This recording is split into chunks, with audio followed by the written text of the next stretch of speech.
So if what you mean to say is stop murdering African descendants, say that with your chest. So is the English mask starting to slip? Because you hear a lot of people, certain figures say that, oh no, England is a very tolerant country. Is FIFA doing enough to protect black players? Of course not, because of the people that are in charge of that operation and what that operation is supposed to do. Having on the side saying no to racism is good business. It seems like they care. Why is it that we are very great creators, but we are not great at building infrastructure? But for you, as a black man, in this current climate in London, in England as a whole, do you feel safe to walk the streets right now? When she pull up all them man, them flirting. And yeah, she know that she a dime. Call up on my line, told her baby bring it one time. Yeah. Girl sit down and relax. Girl let me put it on you, no time for chit chat. Because she move like a queen and I like what I see and I wanna get more of that.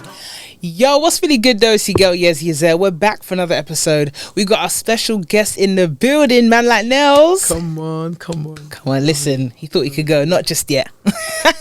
How you feeling, Nells? There still. You there? Yeah. You ready for the conversation? Ready. You're ready? Come on. And before we go any further, guys, if you're locked in, whether you're listening on Spotify or watching on the YouTube, you need to make sure you're liking, subscribing, and you're dropping a comment. As of now, we smashed our goal of 10,000 followers on Hey Sis. We're doing 10k plus. Okay, won't he do it? Come God on. is good. We've got another goal. Because again, nothing's too big for God. We are here building a team. We think it's only rightly so. If you have a skill set, you are paid adequately for it. Hence why we're doing it in this fashion. So if you want to see more from Hey Sis, more stories, more uncomfortable conversations to get to a comfortable place of healing, then link down below in the description box. Contribute in your own way. It doesn't matter how big or small, we're going to make it happen. So that's it. Let's get into it. Nells. I'm lost for words actually right now. As you can see, this is not normally me. It just hurts. You sent me something off camera. Nells, you sent me a video that it touched me. It touched me because you hear incidences like this in documentaries where people come over and they're having guns pointed at them. They're being damn near harassed by the people they expect to protect them.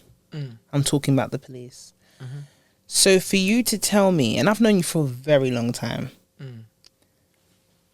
for you to tell me that you've now had to experience this where you had a gun pointed at you and not just... I mean, there's nothing regular about guns, but you had a gun that required a laser point. That means that their intention was to make sure they shoot to kill when they bring something like that out, that kind of weapon.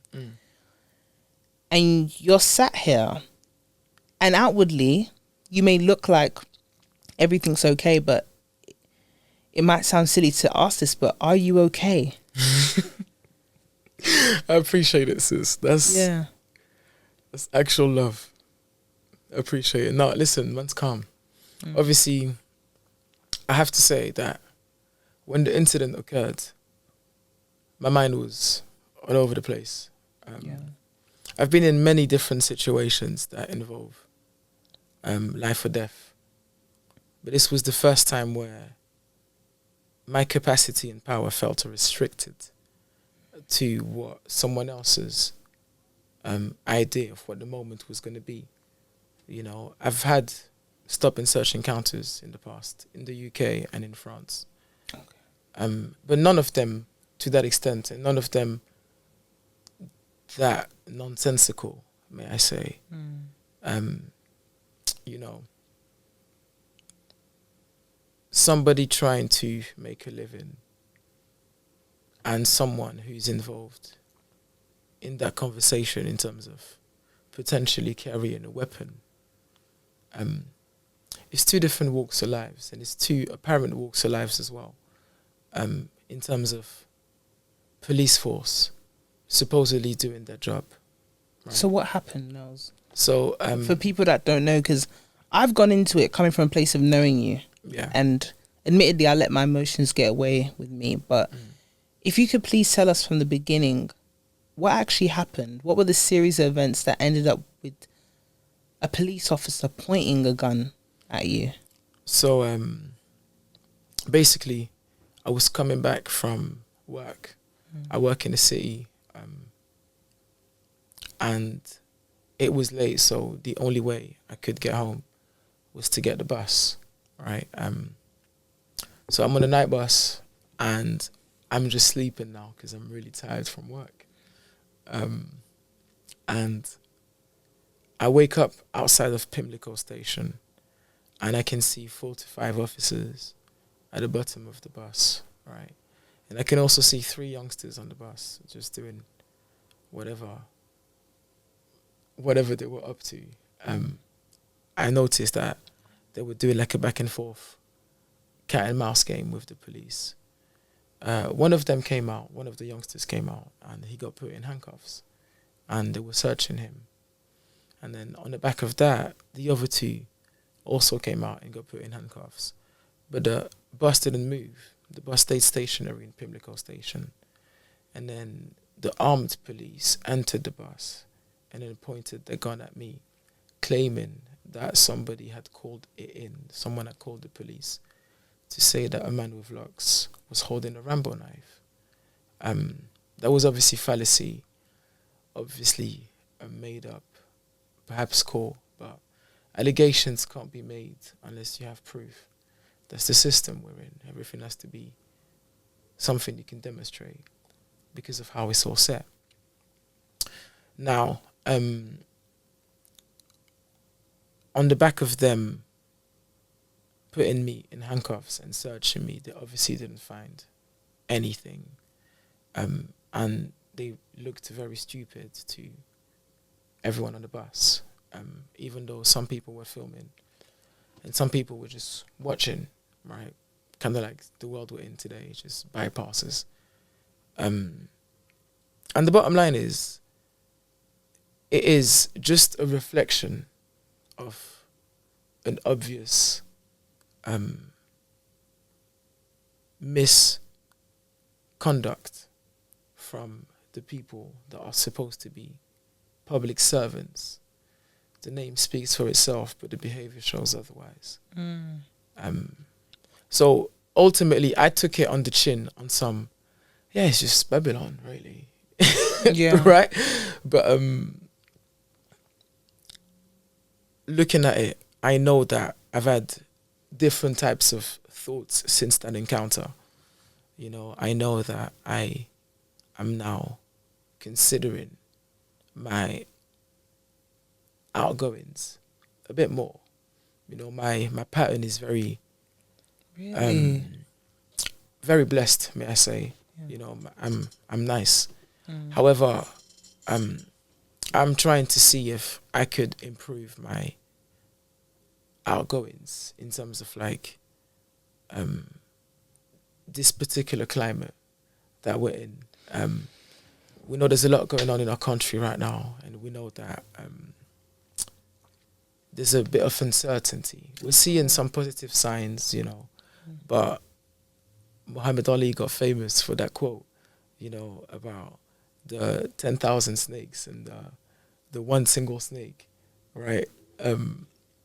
So it's seeming like there's a lot of animosity back out in the public eye, in obvious scenarios, may I say. But for you, as a black man in this current climate in London, in England as a whole, do you feel safe to walk the streets right now? Well, I'm very centered in my approach to life. So I feel safe. Okay. Because of me and because of what I have to do before I go. See, whilst I was going through this entire experience, as much as I was shaken by it, I conducted myself with impeccable code of conduct as a citizen, and I spoke with eloquence and clarity and assertiveness. There was a clear dialogue between me and the officer, making sure that nothing out of place would escalate any further. I realized that I had to diffuse the situation using my skill set. It's bad that you, as someone in society, coming up against a police officer, you felt the need to take on the role as the person that would de-escalate the situation. Precisely. Because after they searched you, they pointed weapons at you. What was the aftercare by the police? A pathetic attempt of connection through conversation. Really? And it seemed very far from sincere. It seemed generic and robotic. At which point I refused to communicate any further. Yeah. The moment I look in someone's eye and I perceive that there's no sincerity, I'm not involved. I don't blame you.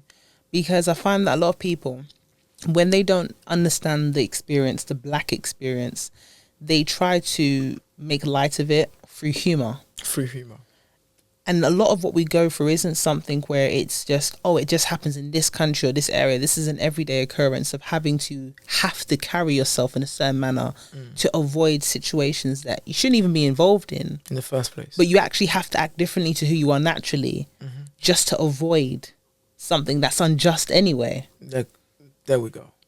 And I think this is why it's so important that within our family unit, these are things that we discuss and comprehend profoundly, have the actual conversations that matter when it comes to day-to-day coexistence with an oppressor. It's a conversation that will enable delinquents to decrease drastically. Most of the households where delinquents happens to be part of the conversation are the result of a lack of education upon the very topic. Delinquence is just the effect, it's not the cause. The cause is lack of resources, finances, and possibility for one's development. Yeah. So the desire to kind of make self out of nothing, which perhaps govern all humans anyway, becomes something that can easily distort into delinquence and requirement for the need to be bad, right? Bad and good, light and dark are part of each and every single one of us. Yeah. But our relationship with it differs based off what we know about it. You know? No, definitely. With what's going on now, and we will get into that later on in the show, but just before we get into that, with the riots happening, with the conversation being, you lot are stealing our jobs.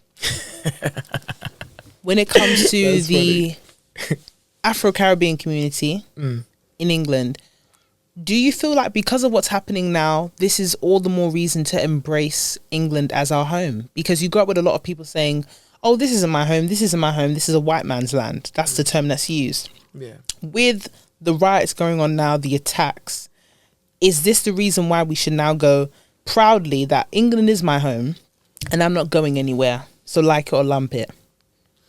I think as African descendants, we must liberate ourselves from the illusion of inclusion.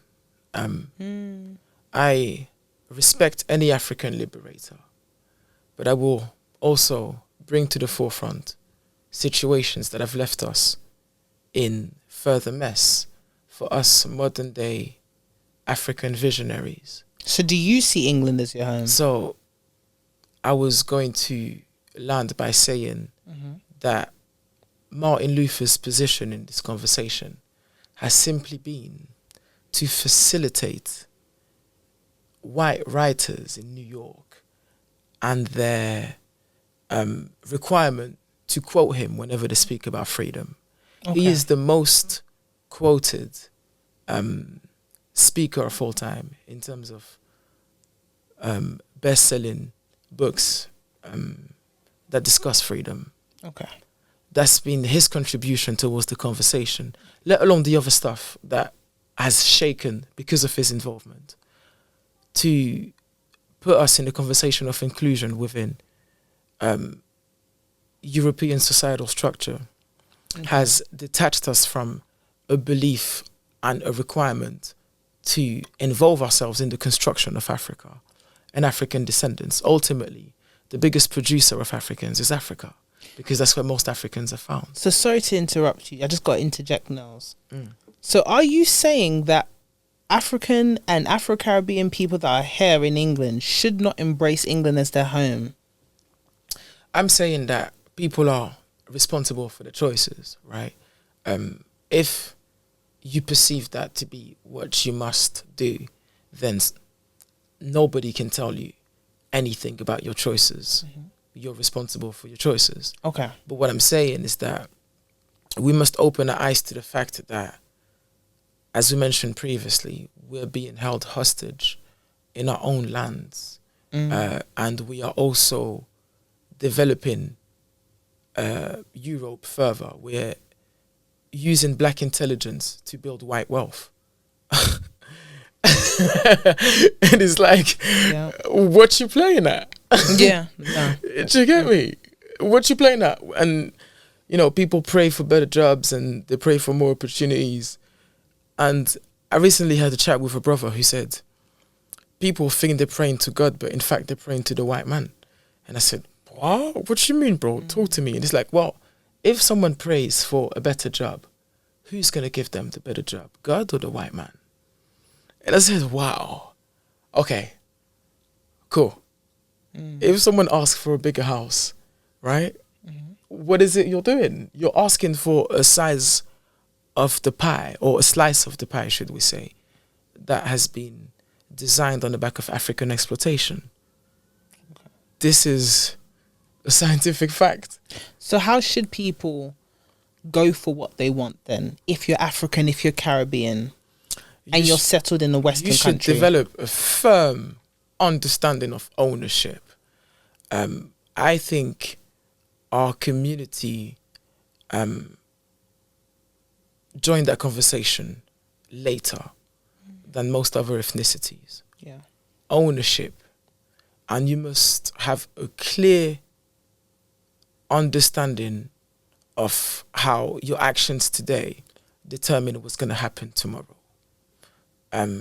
So to subscribe to Eurocentrism is to actively place your focus in that area of human experience, specifically to answer to what Eurocentrism is. Yeah. Right? No.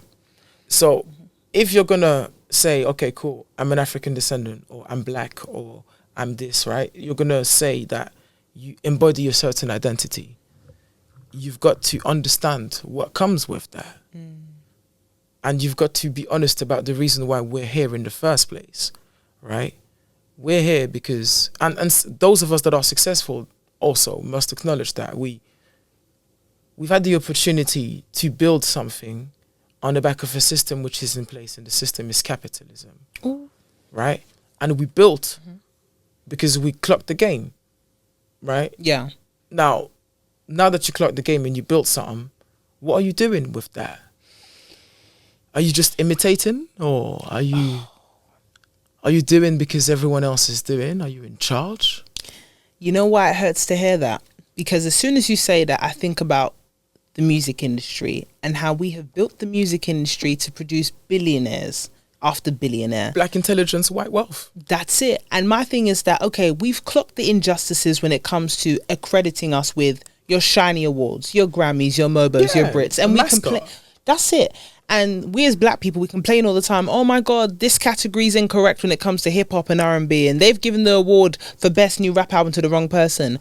But why are we still seeking to want to be validated by people we know don't rate us? When we talk about the Academy, who's on the panel in the words it gets? Yeah, no, I mean, it's simple. It's because people are clearly failing the test of self-analysis. But we've analysed it, Nells. No, black people in the music industry, yeah? We have analysed what's wrong time and time again. We will do think pieces and threads on Twitter time and time again. Yet, whenever we're nominated for something, whether it be a Grammy, Mobo, Brit, we go on like, oh my God, it happened to me. And then they get on stage, and what black people always do to pander to want to get more from the oppressor is they cry. They give the long cry of, I never thought this would happen to someone the likes of me. And it's like, why wouldn't it? But the bottom line is, to require for someone to tell you that you're good in order for you to feel good is extremely alarming. Extremely. If you need someone to tell you that you're good, whatever your field of profession is, obviously we're talking about music here.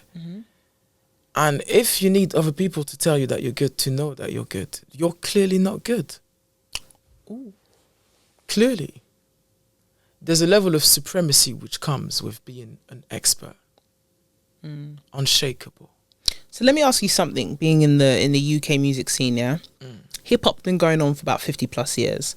Grime, 20 plus years, drum and bass, jungle, garage, all of that. Why is it now we still are unable to create an award show for us and by us? We had the GRM Daily Awards. We had a few incidences, nothing new to us. We've seen incidents happen with the Mobos. Mobo's been shifted from pillar to post, Scotland, Leicester, the whole 9 yards. Yeah. Why is it that we are very great creators, but we are not great at building infrastructure? So it's our relationship with parenting. See, you're not, you're not just parenting a child. You're parenting yourself. Some of the greatest thinkers have all said, in terms of advice being given to men, live as if your father is dead. Wow. Even if he's alive.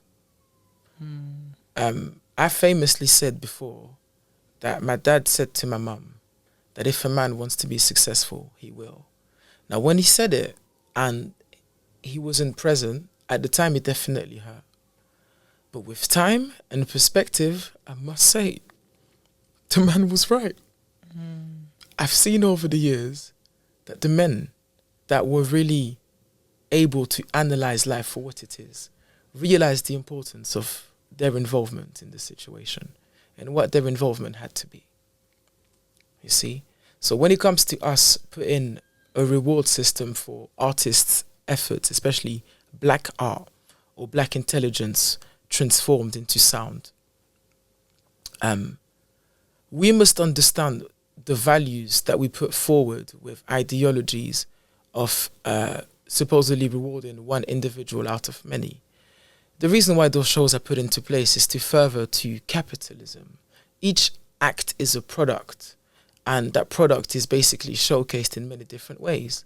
And when you pay attention to those award shows, the product has deteriorated over the years. We're now looking at total masquerade of a situation, reflecting immorality and incapacity to reflect the best aspects of self. The award shows are looking like a glorified auction block. There we go. Modern day auction block. And exactly. And it's like, what is it we're even talking about? Why would we entertain that? I think what we want to do, however, is to empower individuals who have taken charge of their destiny. You want to be looking at the people like yourself that have said, I'm going to put resources together and build something which can be sustained and transmitted to my children, perhaps, because that's what you're seeing in other communities. We're seeing a system which functions and can be transmitted. So when your child is 16, as opposed to putting him into a work experience elsewhere, you could show him exactly how you've been running the thing within the family unit for all of these years. Amen to that. I have perfected my method as a producer for over 13 years. Yeah. My system works. I can teach it and I can transmit it. Yeah. I've seen it live in With action. me. Yeah. So this is what you've got to focus on when I say understand ownership. Own something, transmit it, and let it keep going. Let it keep going. Totally agree with that one. If we just circle back to where you are now, mentally, because when I asked you about the situation that happened on the bus, your first reaction was to laugh.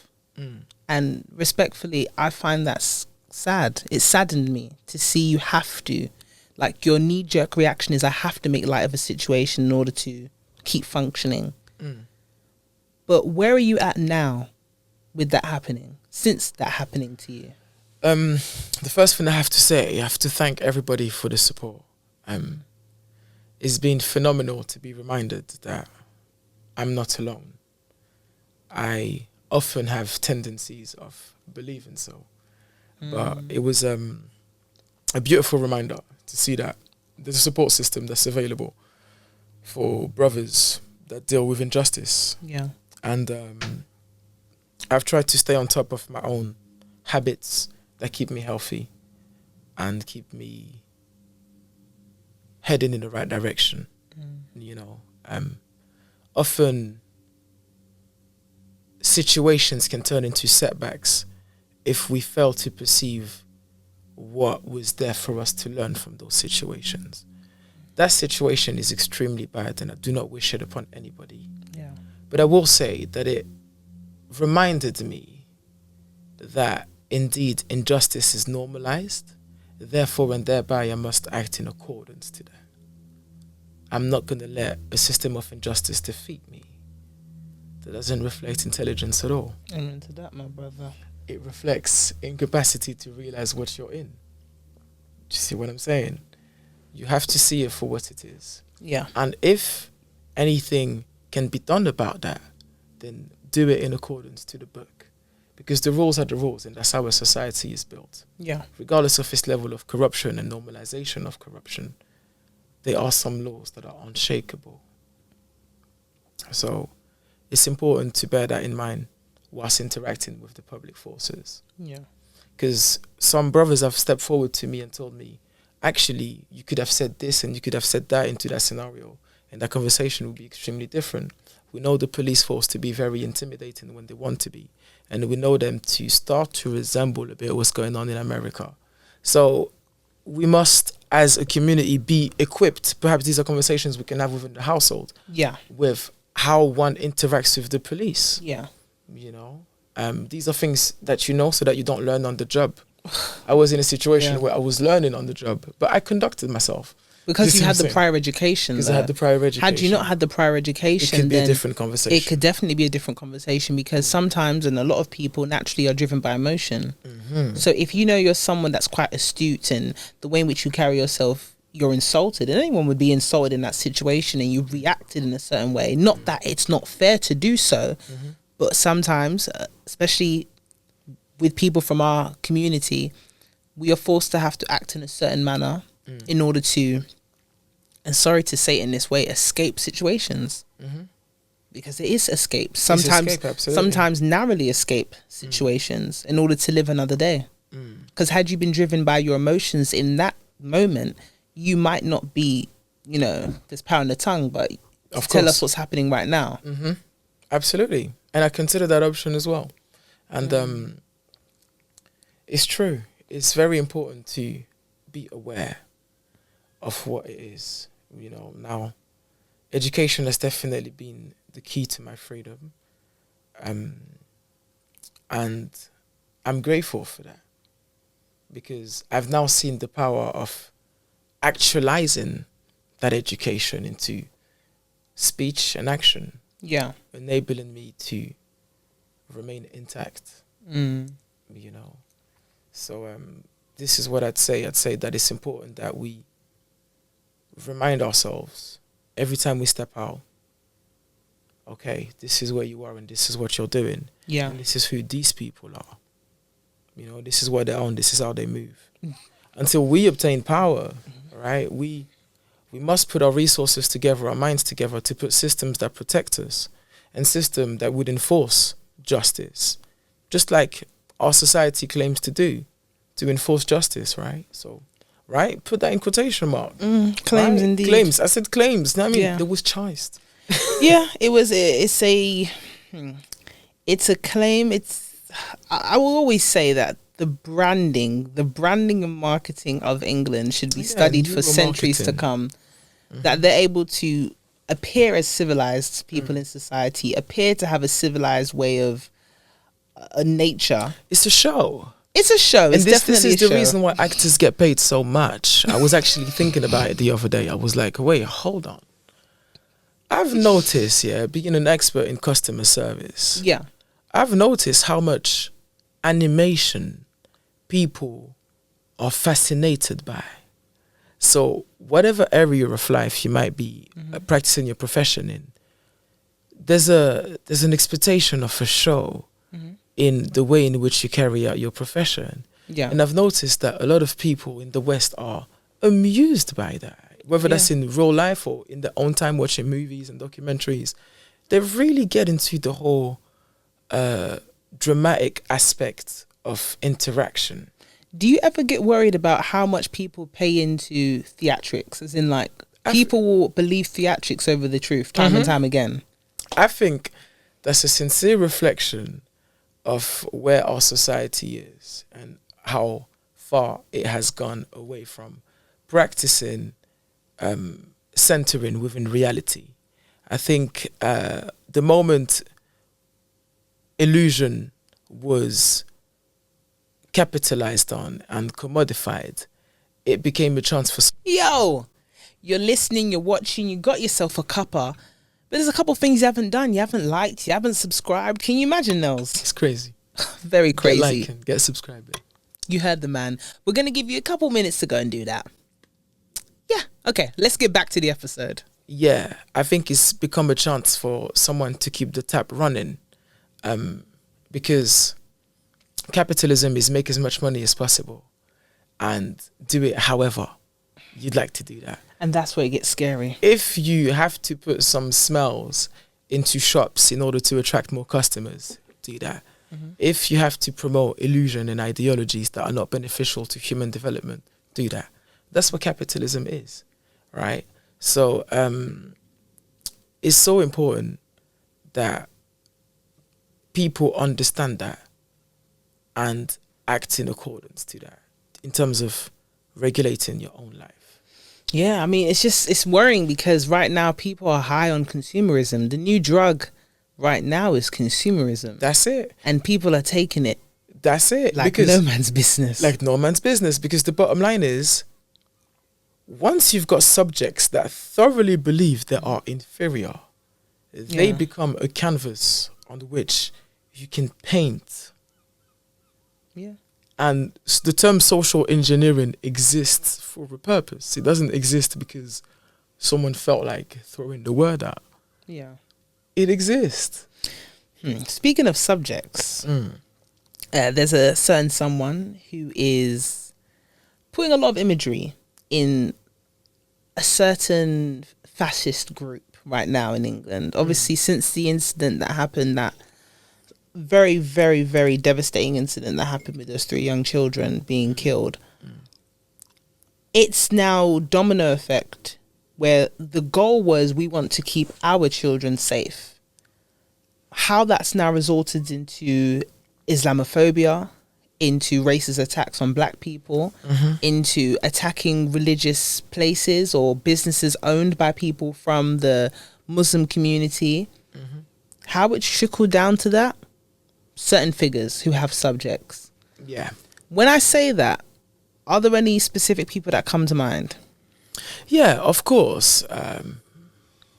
Are we trying to be diplomatic? Oh no, this is Hey Sis. Okay, we can talk about the EDL, everything. Yeah, cool. So it's obvious that there's an agenda at play. Yeah. With Tony Robinson, I believe. Yes. Now, I think he's still just a puppet. Oh, do you? Of course. Okay. I think you look at hooligans, football hooligans. Yeah. And you look at, obviously, the England team.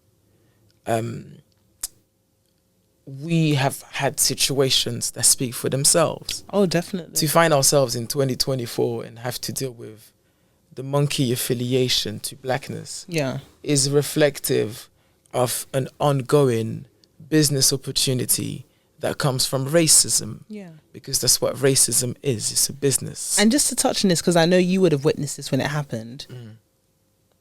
We all saw the time when Thierry Henry was playing.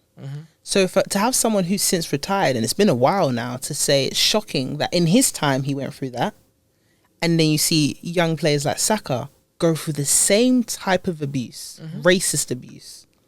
But it's because, like I said, we've got to be honest with ourselves. Who puts money down for football? what is football? Football is the Roman circus to entertain the public, keep people, and then do the madness. In the theatrics. In the theatrics. Hence I mentioned, it's interesting to see how people are amused by entertainment. When entertainment, the etymology of it is to enter the mind. So people don't guard their minds as much as they could, rather they should. And that develop a series of cause and effect, which leads to a situation where one requires more intensified experiences in order to feel something, right? So like watching a boxing game, oh yeah, hit him, there's a bit of blood on his face, right? They require that now. How far are we going to go? Because there we go. When we think about the races in situations that happened at the Euros, at the World Cup, is FIFA doing enough to protect black players? Of course not, because of the people that are in charge of that operation and what that operation is supposed to do. Having on the side saying no to racism is good business.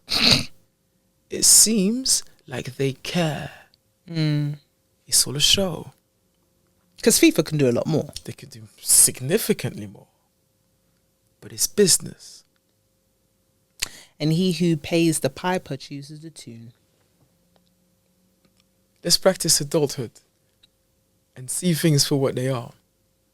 So should we stop seeking, as people watching, people that buy tickets, who go to matches, who pay for jerseys, who care to protect players, black players like Saka, do we take it amongst ourselves? Do we take the responsibility to protect them if FIFA won't protect them?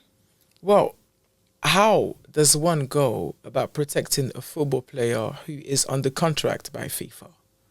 The entire thing involves law. Oh, it's a hostage situation again. The entire thing involves regulation and rules. Choices have been made and will keep on being made. Yeah. Just in the way where you talk about the awards situation. Yeah. Yeah. The moment you are happy to play a position within a system put in place, you know what you're getting involved in. So when you see a Hardy Caprio complaining about the structure of his contract, when you see a young T and Bugsy have a number one single and sorry not to get cut paid. you, No, sis, go ahead. that one is a personal one for me because I saw Hardy Caprio's development from early. Yes, You know what I actually, mean? 'Cause obviously as producers in the end, yeah, do you get me? Like, One Asen, do you get me? Yeah. We got to see them really turn into something. You had a close proximity, actually. Yeah, and like, a lot of these guys, you know, the other rappers that have gone on to do certain things that involve labels, the Novelist and co, like, we saw them develop. Do you get me? So for them to be in a situation where now there's chains, it's mad. Yeah. It's crazy. Did you see it coming? Well, ultimately, I got to study music at university. The comprehension of the position of the artist is something that I knew. I knew that when you sign with a label, you start on -12, not on 0, -12. Ask TLC. Yeah. Yeah. The advance is one hell of a drug. Right? So you've got to understand that it's already a situation where loads of people have to eat before you eat. Okay. Right? Regardless of what the show may seem to be. Because if you're generating £1 billion, but you've got to spend £1.5 million to maintain that image and position, is all your effort really worth it? You've just generated 3/4 of a bunch of effort, and those 3/4 go to somebody else. You're left with barely a quarter. Yeah. It doesn't seem fair to me. So I think what must be put into practice, especially for black artists, is a system where the ownership is total. Own everything. Yeah. To do with your creation. I've met an artist, a painter, was in the city, and this gentleman told me that he was here from America specifically to sell a painting that he had put a price tag on. As far as we're concerned, he could sell it for $1 million. Yeah. And as far as we're concerned, so he should. Yeah. So as a musician, if I make a piece of music that reflects the totality of my genius, why should I